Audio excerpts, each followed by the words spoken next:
Turn with me to Genesis, the 35th chapter. In Genesis chapter 35, we'll be reading verses 1 through 5. Again, that's Genesis 35, verses 1 through 5, and you may stand in honor of the word this morning. In Genesis 35, verses 1 through 5, we read, "And God said unto Jacob, Arise, go up to Bethel, and dwell there, and make there an altar unto God that appeared unto thee when thou fleddest from the face of Esau thy brother. Then Jacob said unto his household and to all that were with him, Put away the strange gods that are among you, and be clean. Change your garments, and let us arise and go up to Bethel. And I will make there an altar unto God, who answered me in the day of my distress, and was with me in the way which I went. And they gave unto Jacob all the strange gods which were in their hand, and all their earrings which were in their ears. And Jacob hid them under the oak which was by Shechem. And they journeyed, and the terror of God was upon the cities that were round about them, and they did not pursue after the sons of Jacob." When God called Jacob to go to Bethel, Genesis 35 reveals that God could see a grave situation unfolding around Jacob's family. You see, Jacob had allowed his family to become entangled in all kinds of things that he himself knew were not acceptable to God. Rachel, one of his wives, had stolen the idols from her father and was worshiping them in their house. Jacob's own daughter, Dinah, had fallen for one of the local men, Shechem, and had premarital relations with this person. Insomuch that two other of Jacob's sons, Simeon and Levi, went to defend her honor in Genesis 34, which of course led to the entire family of Shechem being slaughtered. A massacre. So not only were they guilty of fornication, now it's murder. All of this was happening under the house and under the watchful eye of Jacob. Speaking of Genesis 34, here's something interesting and a thought that you should consider. Read Genesis 34 sometime, and you'll note that the word God is not mentioned one time. Not once. Yet it is one of the most sordid, one of the most despicable events that happened in the early house of Israel. What does that mean? When you don't talk about God within your house, a lot of despicable, a lot of sordid, a lot of bad things are going to happen in your house too. You're going to find yourself in situations that you shouldn't even be in. Why? Because God's not brought up. God's not talked about. However, in Genesis 35, it begins with what? God. I read it to you, right? It begins with God. Thus revealing that if we really want leadership, if we really want to have a strong house, where should we begin our house? With God. With God. Jacob hadn't been leading his house as God would have them. So when God came to Jacob and said, Go to Bethel, and there make an altar unto me. God, in essence, was telling Jacob, hey, you need to turn yourself around, and in so doing, turn your family around and come back to where you were to begin at the beginning. Jacob wasn't even supposed to be in Shechem. He was supposed to be traveling through the area. It was supposed to be one of those exits on the interstate that you're like, we'll keep right on going. That's fine. But no, instead, he said, hey, let's see how they're living. And God was like, I hadn't called you to do that. I've called you to do something else. I've called you to be somewhere else. And yet this was the situation. Too many times when I converse with fathers, they tell me, I don't know how my family got the way that they did. I don't know how my son, he ignores me all the time. My daughter is caught in all kinds of situations. I don't understand why this is happening. The thing I always tell them first is, well, how important is God to you? What do you mean, how important is God to me? It begins with the Father. That is where it begins. Paul called us in Ephesians the head of the house, just as Christ is head of the church. We might want to be king in our own home, but guess what? It's best to be the head. Why? Well, because the head determines a lot of what's going on. The head also understands and can reason. Kings, more often than not, are tyrants. Amen. They think what they say is the law, regardless. But it begins with us. I tell these men all the time, I say, if God is not important in your life, if it is not visibly recognizable that God is important to you, you cannot expect your kids to think God is important. I was having a conversation, well, I'm going to say with my brother, actually, and he said, it's interesting what we treasure and what we value. And I love the relationship that he and I have developed in working for God. I was talking to my father and mother the other day. I said, I laid hardwood with that man in the back. It was...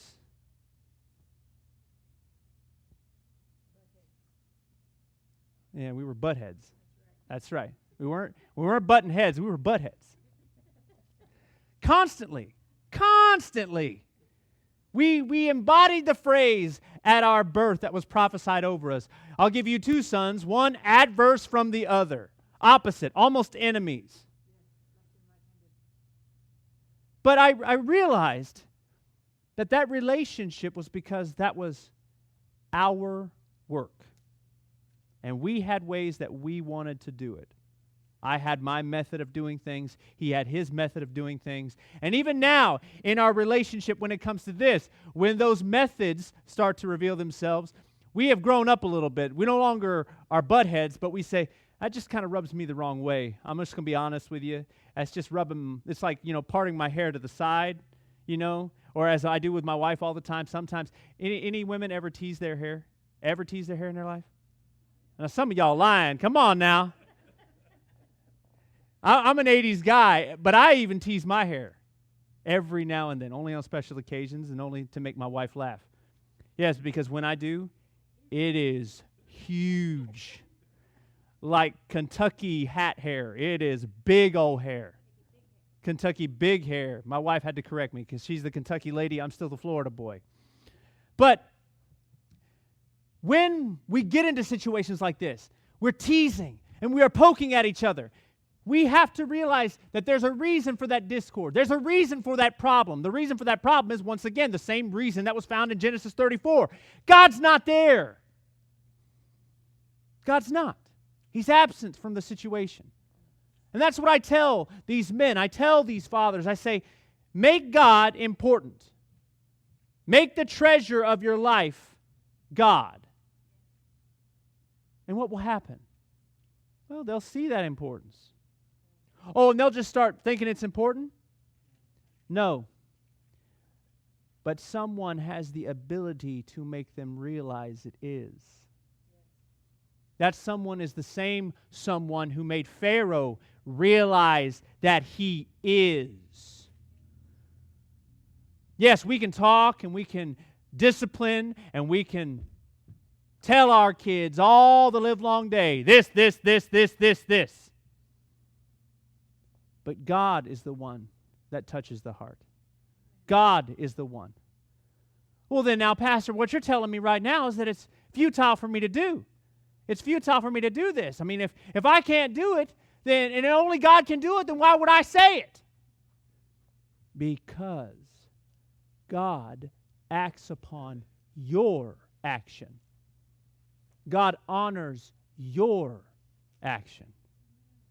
God moves in your situation because you choose to recognize Him in the situation.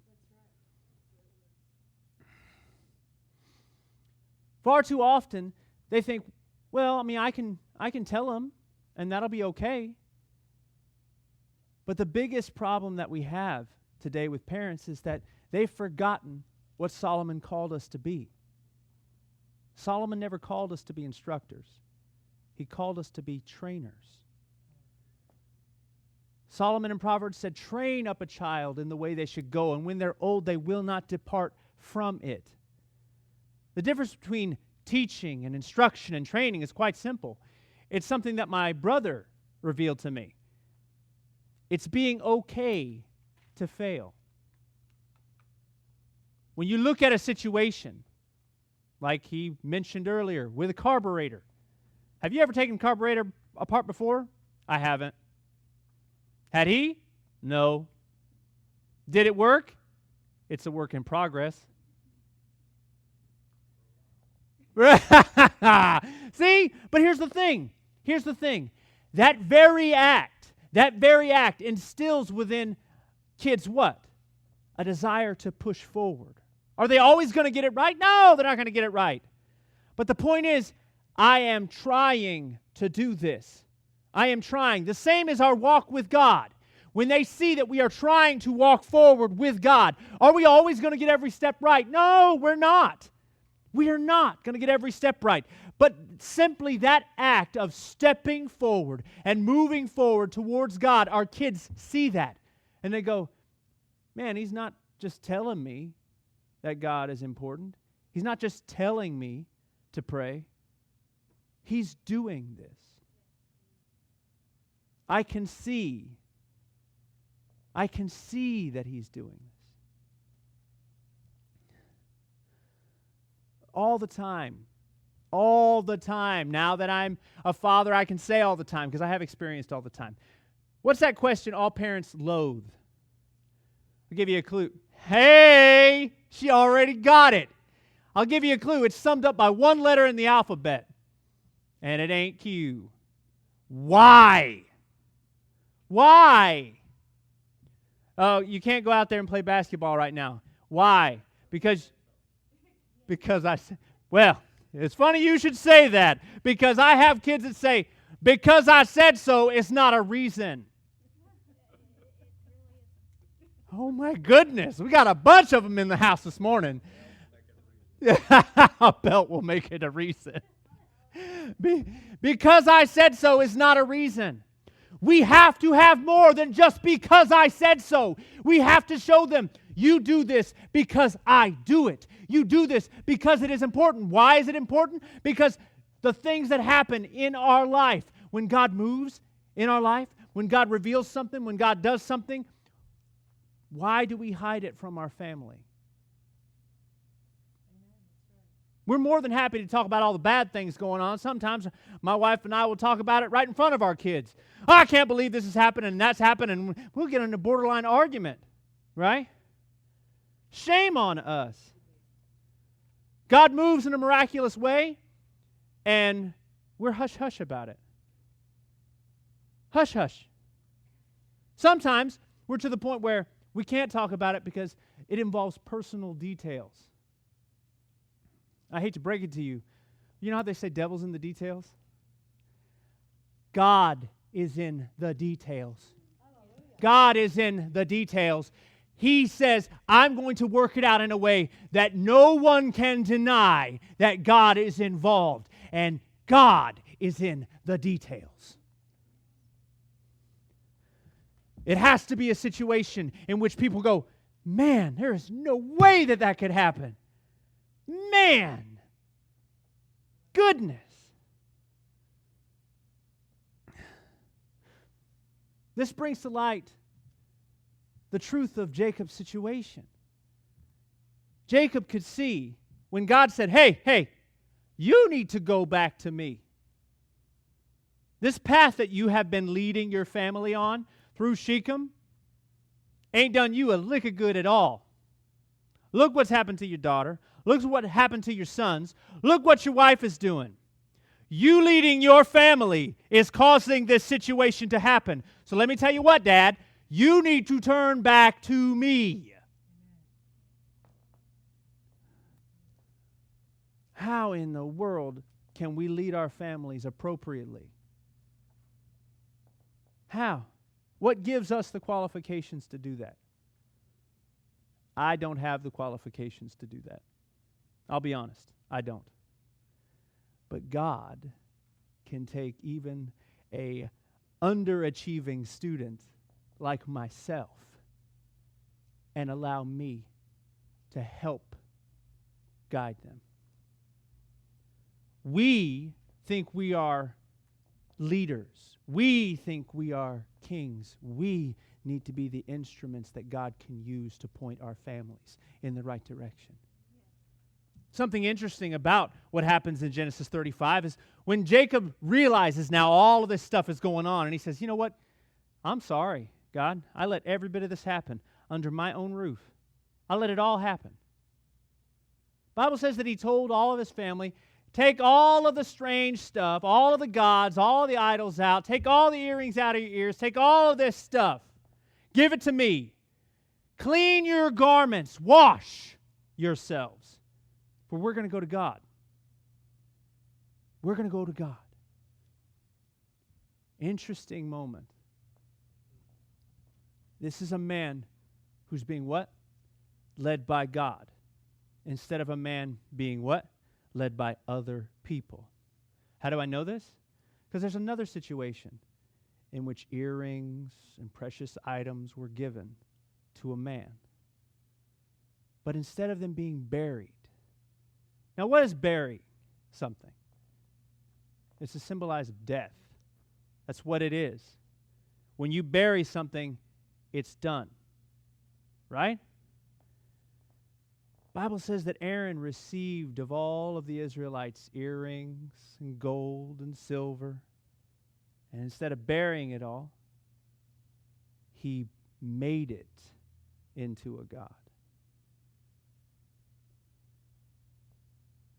When we let others influence who we are in our house, that's what will happen. We will take the things that God has said, you don't need that. You don't need any part of that. Well, why not? So-and-so has it. This one has it. That one has it. Why can't I have it? It's not going to hurt them. It's not going to hurt my family. If God says you don't need it, you don't need it. Why? Because God said so. We love it, right? We love that because God said so. He doth not bear the platted whip for nothing.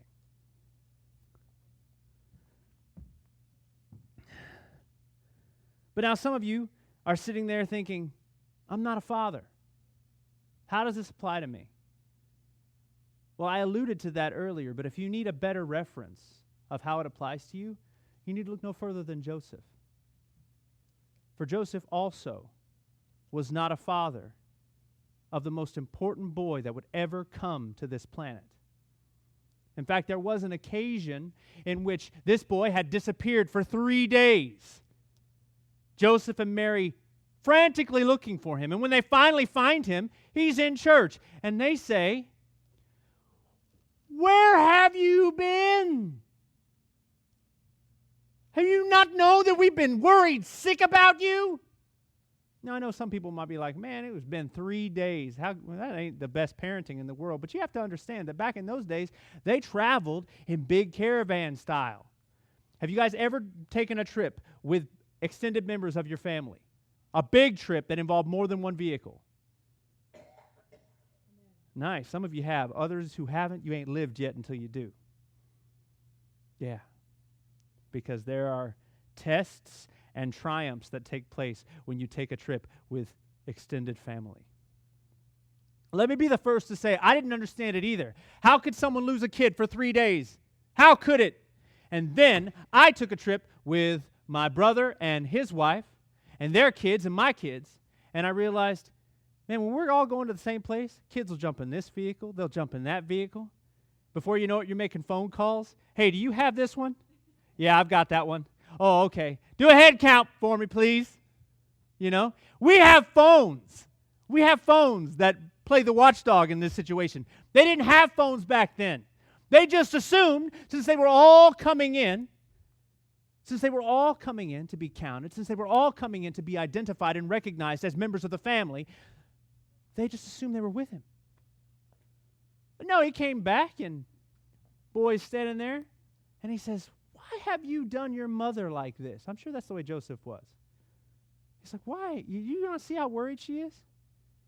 And of course, she's like, my goodness, Jesus, where have you been? He said, where were you looking for me? Wish you not that I should be about my Father's business? Now, in this moment, yes, he called Mary woman. But in this moment, my heart, being a father, goes out to Joseph. Because Joseph wasn't a teacher. Joseph wasn't a prophet. Joseph certainly wasn't a minister or an evangelist. But who had taken care of Jesus this whole time? Well, back in Jewish time, it was the father. I know we live in houses now where it is much more balanced. We have some wives who work full-time jobs, some husbands who are stay-at-home fathers. We no longer live in this bound. Women are to be barefoot pregnant in the kitchen, and men are to be out there in the field. That's an archaic, dated model, in my opinion. I believe that men and women should work together to produce the family that God wants them to have, that we are to become one, just as the Bible intended us to be so. And if we are actually doing that, there will be no bread earner and no homesteader. There will be a family. That is what is important. But Joseph wasn't this. And he said, I'm sure he's sitting there thinking, boy,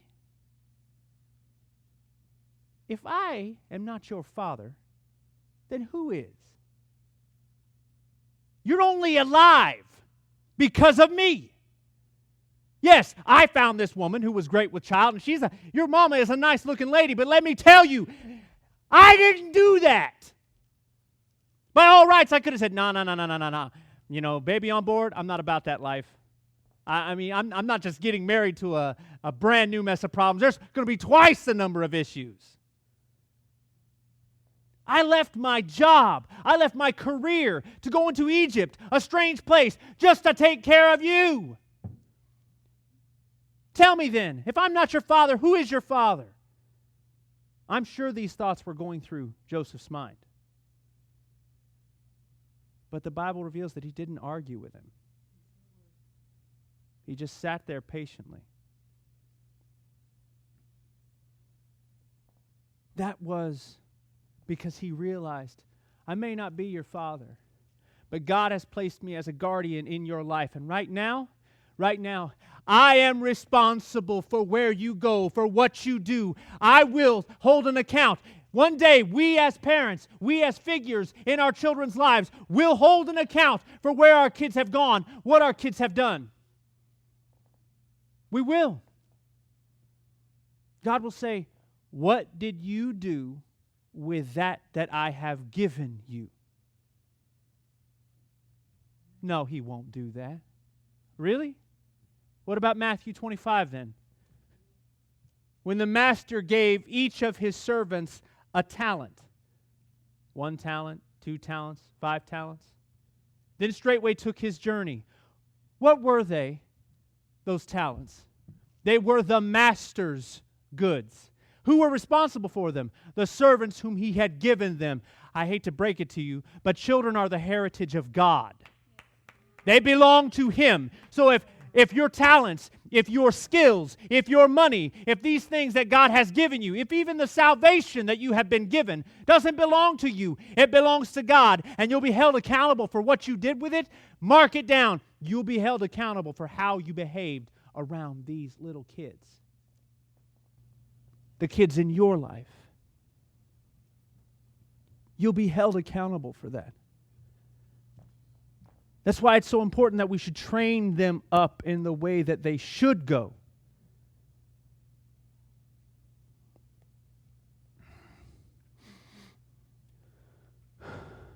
Now, your earthly father may not have been that great a reference as to what a father should be. Your father may not have been that type of person that I've been talking about this whole time. A great guardian, a good leader. Someone who knows that in order for me to lead my family, I have to be able to follow God. But Abraham's wasn't. Abraham's father was an idol worshiper. And one day, God appeared to Abraham and gave him a choice. You can either be like him or you can be like me.